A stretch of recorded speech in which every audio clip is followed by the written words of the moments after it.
أعوذ بالله من الشيطان اللعين الرجيم بسم الله الرحمن الرحيم الحمد لله رب العالمين اللهم صل على نبينا محمد وآله الطاهرين. Honorables téléspectateurs, fidèles musulmans, assalamu alaikum wa rahmatullahi wa barakatuh. Je vous souhaite la bienvenue aujourd'hui encore sur notre plateau concernant l'émission du jour. Nous sommes en train de parler concernant le martyre de l'imam Ali ibn Abi Talib alayhi salam. Nous remercions Dieu le Tout-Puissant, celui dont son existence a précédé le lieu et le temps. Celui qui nous a donné la chance et le souffle de la vie afin de se retrouver encore sur notre plateau.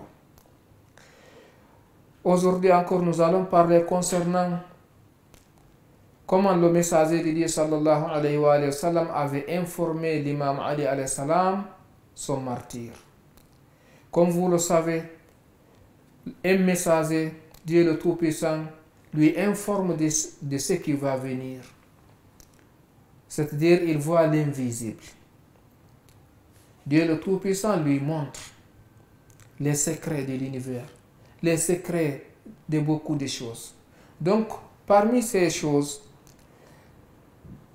Dieu le Tout-Puissant avait informé au messager de Dieu que son successeur sera assassiné après lui. Et le messager de Dieu sallallahu alayhi wa alihi avait encore informé l'imam Ali alayhi salam. Pour cela, nous allons se référer à deux récits ici pour voir comment le messager de Dieu avait informé. Il nous dit ici que le messager de Dieu avait informé à l'imam Ali de ce qui va se passer sur lui après le messager. Le messager de Dieu avait dit: Ya Ali, man ashqal awwalina wal akhirin. Il dit: Oh Ali, je te demande une question. Connais-tu qui est la personne la plus perdante parmi les premiers et les derniers? La personne la plus perdante, c'est-à-dire la personne qui va aller en enfer. Tu connais qui est cette personne? Qala Allahu wa rasuluhu a'lam. Imam Ali a dit: Dieu et son messager le savent. Ce sont eux qui connaissent. Qala ashqal awwalin aqirun naqa. Il dit la personne la plus perdante parmi les premiers est la personne qui avait assassiné le Naqiwa en Salih. Vous savez qu'il y avait un prophète qui était venu et son peuple lui avait demandé Dieu le Tout-Puissant de créer un animal et de faire sortir cet animal-là dans un rocher. Et le prophète avait fait, Dieu le Tout-Puissant avait accepté. Lorsque cet animal-là a été créé, le prophète a dit: donc, l'eau ou bien la rivière que vous allez pour puiser de l'eau maintenant est divisée en deux. Vous, les gens, vous allez prendre un jour et cet animal-là encore va boire un jour. Le jour que l'animal va boire, quelqu'un ne peut pas puiser de l'eau. Mais ces gens-là ont renoncé, ce que leur prophète l'avait ordonné, ils sont venus, ils ont assassiné l'animal. Donc le messager de Dieu avait dit que l'homme le plus perdant parmi les premiers, c'était ce monsieur-là.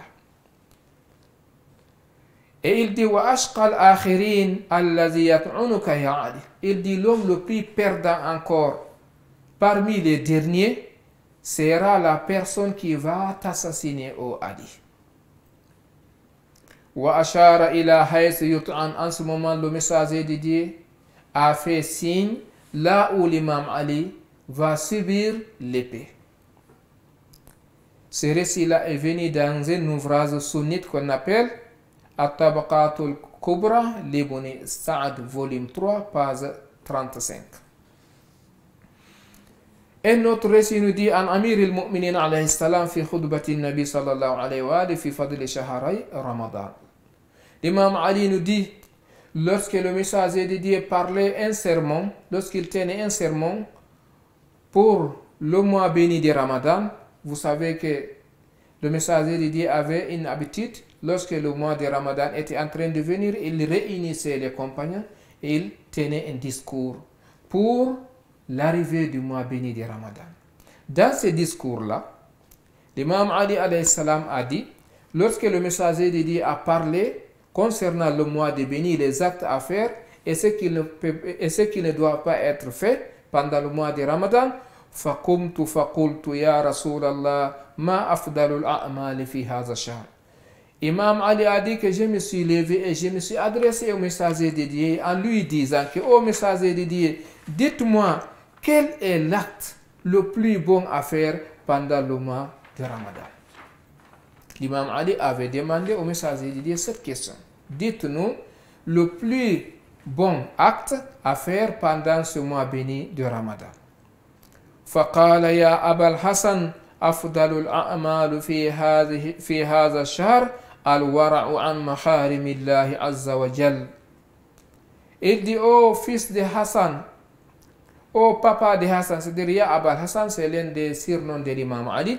Il dit, Ya Abal Hassan, le meilleur des actes dans le mois béni de Ramadan est de s'abstenir des interdits de Dieu. C'est-à-dire, on doit s'éloigner des interdits de Dieu et de faire les ordres de Dieu. Le prophète de Dieu lui a dit cela. Après cela, Thumma Baka, le messager de Dieu a pleuré. Il a versé les larmes. Une fois qu'il a répondu à l'imam Ali à cette question, le messager de Dieu a pleuré devant la masse, devant tout le monde. Ce n'était pas deux personnes qui étaient à la mosquée, devant les compagnons. فَقُلْتُ يَا رَسُولَ اللَّهِ مَا يُبْكِيكَ. L'imam Ali a dit que j'ai dit, ô messager de Dieu, pourquoi pleurez-vous? Quelle est la cause de votre pleurs? Dites-nous. فَقَالَ يَا عَلِي أَبْكِي لِمَا يُسْتَحَلُّ مِنْكَ فِي هَذَا الشَّهْرِ. Il dit, ô Ali, je suis en train de pleurer à cause de ce que tu vas subir pendant un mois de Ramadan après moi. Donc, le messager de Dieu a prédit de ce que va subir l'imam Ali alayhi salam après lui. Et cela encore, c'est pendant un mois de Ramadan. Mesdames et messieurs, c'est une chose wallah étrange. Un bon musulman, une personne qui a une bonne foi, il va faire tout pour ne pas faire du mal à quelqu'un. C'est ça l'islam. L'islam, ce n'est pas de faire mal à même un animal, à plus forte raison à une personne.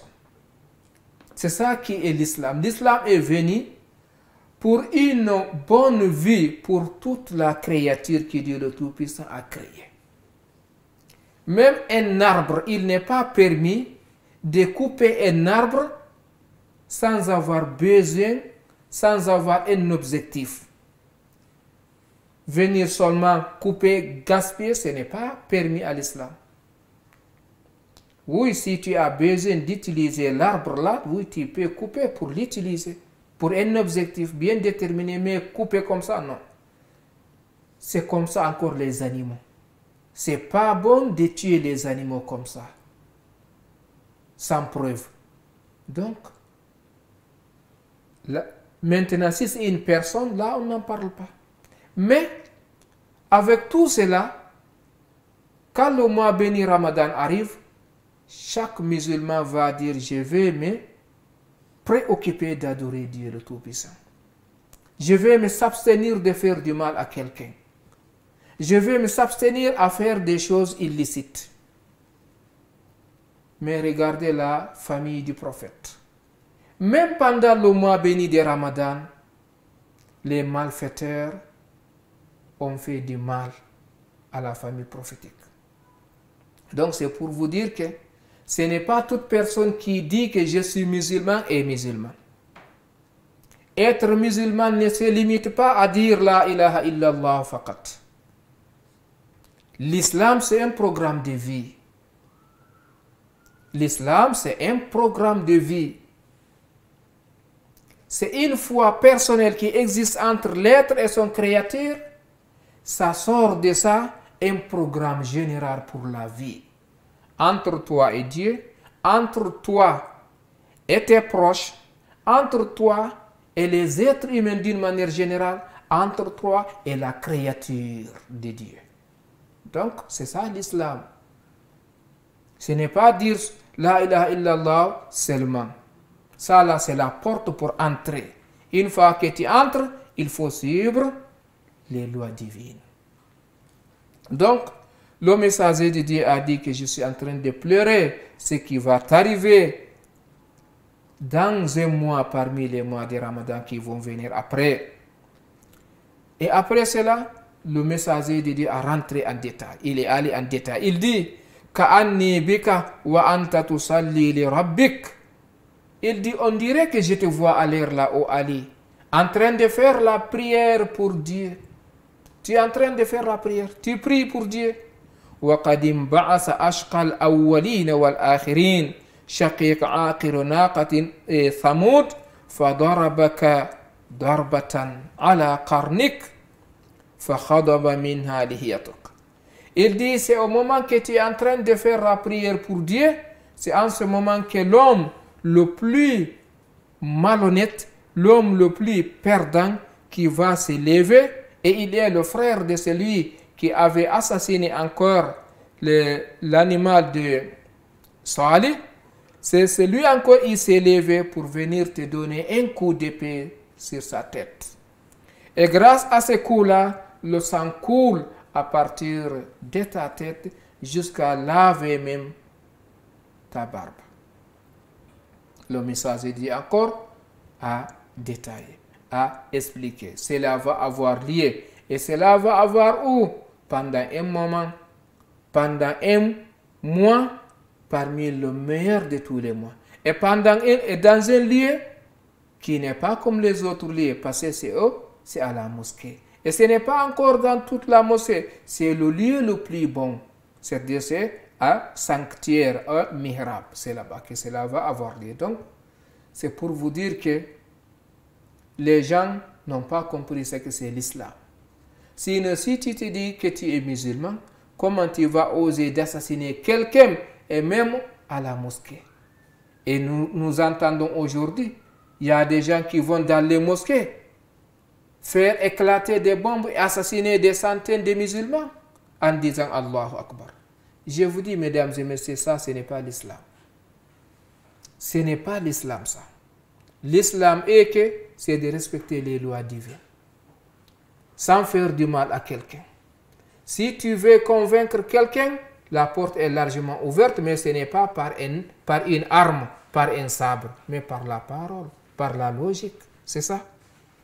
Donc, le messager de Dieu sallallahu alayhi wa sallam a dit cela. قال أمير المؤمنين عليه السلام فقلت يا رسول الله وذلك في سلامة من ديني. L'imam Ali n'avait pas eu peur. Il dit au messager de Dieu, moi je ne te demande qu'une seule question. Est-ce que ça serait bon pour ma religion? C'est bon pour ma religion, pour l'islam? Ce qui préoccupait l'imam Ali, c'est pour l'islam. C'est pour cela qu'il dit, est-ce que ça serait bon pour ma religion? قال صلى الله عليه وآله نعم في سلامة من دينك. Il dit oui, c'est bon pour toi, c'est bon pour la religion musulmane. ثم قال صلى الله عليه وآله يا علي من قتلك فقد قتلني. Il dit oh Ali, sache que toute personne qui t'a assassiné, c'est comme si c'est moi le prophète qui l'a assassiné. Donc alors regardez, l'ennemi de l'imam Ali est l'ennemi du messager de Dieu, comme nous avions dit dans l'une de nos émissions. Il dit Waman abghadaka faqad abghadani. Quiconque personne arrive à te haïr, c'est moi-même qui l'a haï. Toute personne qui arrive à détester Ali, qu'il sache qu'il a détesté le messager d'Allah. Il dit Waman sabbaka faqad sabbani. Quiconque arrive à t'insulter, c'est moi-même qui l'a insulté. Et mesdames et messieurs, je m'arrête ici pour vous dire une chose. Après le décès du messager de Dieu, c'est venu dans les livres de l'histoire, dans les ouvrages sunnites et chiites, que la famille prophétique avait suivi une injure pendant 70 ans. Certains disent pendant 80 ans. Et alors le messager de Dieu a dit Man sabbaka faqad sabbani. Quiconque personne t'a insulté, c'est moi-même qui l'ai insulté. Pendant 70 ans, la famille prophétique est en train de subir l'injustice, injure. Qui a interdit ça? C'est la personne qu'on appelle Khalif Khulafa al-Rashidin, c'est lui qu'on appelle Omar, Khamis Khulafa al-Rashidin. C'est lui qui avait dit, maintenant, à partir de l'instant, c'est formellement interdit. Comment il l'a fait? Il avait une fille, il a invité tous les oulémas, il a dit, venez, les savants sont venus, il a dit qu'il y a un juif qui est venu me demander de lui donner en mariage ma fille. Maintenant, je veux qu'on célèbre le mariage. Les oulémas ont dit, comment tu vas prendre ta fille et tu la donnes à un homme non musulman? Il dit, c'est pas permis. Omar ibn Abdel Aziz a dit, c'est pas permis. Le prophète de Dieu a fait. Les gens ont dit, comment il a fait? Omar ibn Abdel Aziz a dit que le prophète a pris sa fille Fatima Zahra et l'a donnée à Ali ibn Abi Talib. Ali a marié Fatima. Après, les savants ont dit, qui t'a dit qu'Ali c'est un mécréant? En ce moment, le calife Omar ibn Abdel Aziz a dit que Ali n'était pas un mécréant. Les gens ont dit, oui, c'est musulman. Il dit, alors pourquoi vous l'insultez sur les mosquées, sur les sanctuaires? Pourquoi vous le faites? Ah, un grand point d'interrogation, pas de réponse. Il dit alors, à partir de maintenant, si j'entends quiconque personne à dire cela, je vais l'assassiner. Donc c'est grâce à Omar ibn Abdel Aziz, ridwanullahi ta'ala alayhi, c'est lui qui a interdit cela.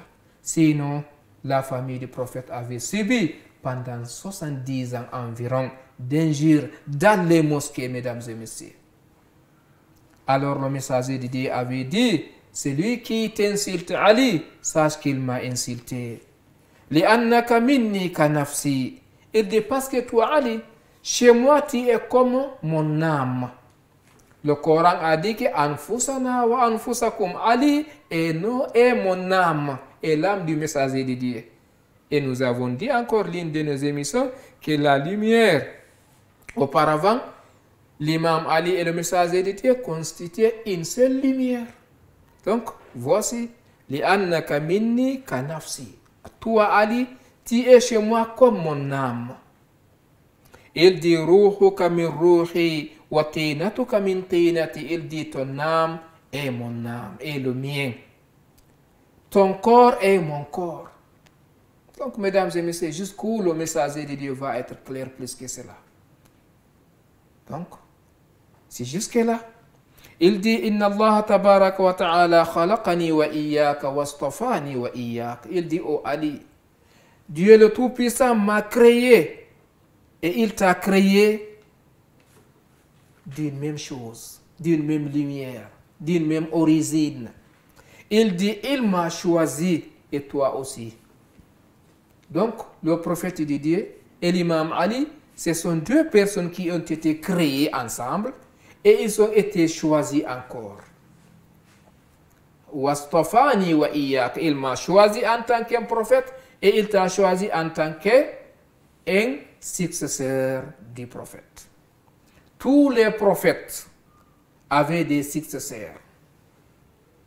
Le messager de Dieu, Muhammad sallallahu alayhi wa sallam, lui encore, il a des successeurs. Tous les successeurs des prophètes qui sont venus auparavant n'ont jamais été choisis par les compagnons de leur communauté. C'est un décret divin qui vient au prophète en lui disant, c'est telle personne qui est un successeur et ce prophète nomme son successeur. Comment pour nous, ils nous disent que le messager de Dieu n'a pas nommé un successeur? Donc, mesdames et messieurs, faisons beaucoup attention. Ce n'est pas tout ce qui se trouve dans les ouvrages qui est vrai. Il faut méditer bien, et demander et chercher. Le messager de Dieu a dit, il dit, oh Ali, sache que Dieu le Tout-Puissant m'a choisi en tant qu'un prophète. Et il t'a choisi en tant qu'un imam. Donc, yani an-nabi wal imam, c'est le prophète et l'imam. Ce sont les deux choses.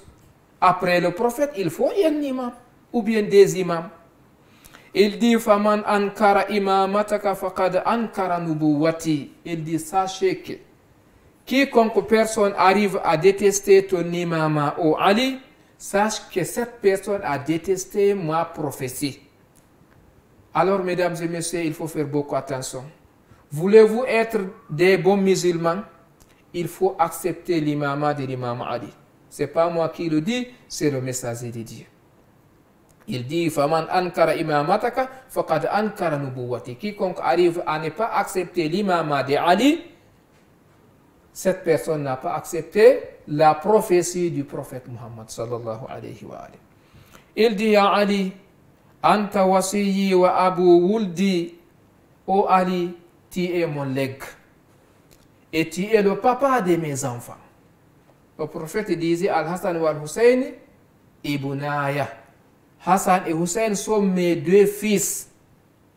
Il a dit cela. Et le Coran l'a affirmé. Ta'alaw nadu abuna'ana wa abuna'akum. Le Coran dit abuna, nos enfants. Lorsque l'exécution de cet acte-là est arrivée, le messager de Dieu n'a appelé que Hassan et Hussein. Donc l'acte a une conformité avec la parole. Il dit wa zawju ibnati wa khalifati ala ummati fi hayati wa ba'da mamati. Il dit ô Ali, tu es le mari de ma fille. La fille pas comme les autres. Fatima Zahra n'est pas comme toutes les autres femmes. C'est la maîtresse des femmes de l'univers. Et il dit et tu es mon successeur dans ma communauté. Dans cette communauté, le successeur du messager de Dieu, c'est l'imam Ali. Il dit dans ma vie et après ma mort. Il dit amruka amri wa nahyuka nahyi. Il dit ton ordre est le mien. Ton interdiction est le mien. Tout ce que l'imam Ali a ordonné, c'est ce que le messager de Dieu a ordonné. Tout ce que l'imam Ali a dit non, c'est non au prophète de Dieu. Il dit uqsimu billadhi ba'athani bin nubuwah wa ja'alani khayra al-bariyah innaka la hujjatullahi ala khalqih wa aminihi ala sirrih wa khalifatihi ala ibadih. Mesdames et messieurs, c'est un décret. Il dit, le messager de Dieu a dit, je jure par celui qui m'a envoyé en tant qu'un prophète. Et c'est lui qui m'a choisi et il m'a nommé en tant que l'être le plus parfait, le plus bon de toute la créature. Il dit, toi Ali, tu es la preuve de Dieu sur sa créature. Tu es la preuve de Dieu sur les êtres, que ce soit homme ou bien djinn, les diables. C'est toi qui es la preuve de Dieu. Il dit, c'est toi que Dieu le Tout-Puissant a la confiance. Dieu a confiance à toi. Il t'a confié la créature, il faut guider. Il dit, tu es le successeur de Dieu sur ses serviteurs. Donc, mesdames et messieurs, là encore, on peut donner une autre preuve. Parce que si nous disons que le messager de Dieu a dit que l'imam Ali est une preuve de Dieu sur toute la créature et non seulement les êtres humains, on va dire ce comment. Un jour, l'imam Ali alayhi salam était à la mosquée de Koufa. Il était en train de donner un sermon. C'était pendant un vendredi. C'est en ce moment qu'un serpent est venu rentrer dans la mosquée, passer entre les musulmans. Partout où ce serpent-là passe, les enfants fuient. Le serpent-là est allé jusqu'au sanctuaire. Il s'est levé jusqu'à faire face à face avec l'imam Ali, faire face contre l'imam Ali. Lorsque les gens ont dit que l'imam Ali était arrêté, il n'a pas bougé. Les gens se sont revenus. Et un serpent à la mosquée, devant Ali. Ce serpent-là s'est fait face à l'imam Ali pendant quelque temps. L'imam Ali fait face à lui encore. Après, le serpent est descendu, a pris la même route, il est sorti. Quand vous allez à Koufa, à la mosquée, il y a une porte qu'on appelle Babu Thu'ban. la porte du serpent, c'est-à-dire la porte par laquelle le serpent là est rentré et est sorti. Lorsque ce serpent là est parti, les compagnons ont dit, Ya Ali, qu'est-ce qui s'est passé? Pourquoi ce serpent là est venu ici? Pourquoi toi tu n'es pas fui? L'imam Ali alayhi salam a dit que ce serpent là est un guide là où il est. Il avait un problème de jurisprudence. Il est venu me demander. Mesdames et messieurs, regardez Hujjatullahi ala al-khalq, la preuve de Dieu sur sa créature. Le serpent là était venu pour demander l'imam Ali, qu'est-ce que je dois dire? Cette partie, je ne comprends pas, enseigne-moi. L'imam Ali l'a enseigné, l'a montré la voie droite, et ce serpent là a pris la route et il est parti. Donc ce n'est pas seulement les gens qui suivent l'imam Ali. Les serpents le suivent, les autres animaux le suivent, les diables le suivent, toute la créature de Dieu. Donc, mesdames et messieurs, voici le guide légitime que Dieu le Tout-Puissant a donné à la création. Si vous avez accepté ce que le Dieu a décrété et ce que le prophète a décrété. Donc, ce qui reste clair, ce qu'il ne faut pas oublier, c'est dans ce mois béni de Ramadan que ce grand imam a été assassiné injustement dans la mosquée de Koufa, au moment qu'il était en train de diriger la prière de l'aube, en état de prosternation.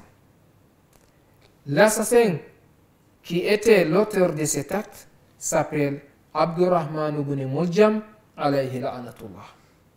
Donc, mesdames et messieurs, c'est ici que je vais vous dire au revoir pour aujourd'hui. S'il plaît à Dieu, nous allons continuer notre émission lors de notre prochaine émission. D'ici là, portez-vous bien. Je vous souhaite d'avoir un bon Ramadan, un Ramadan accepté auprès de Dieu et auprès de ses élus. وآخر دعوانا أن الحمد لله رب العالمين والسلام عليكم ورحمة الله تعالى وبركاته.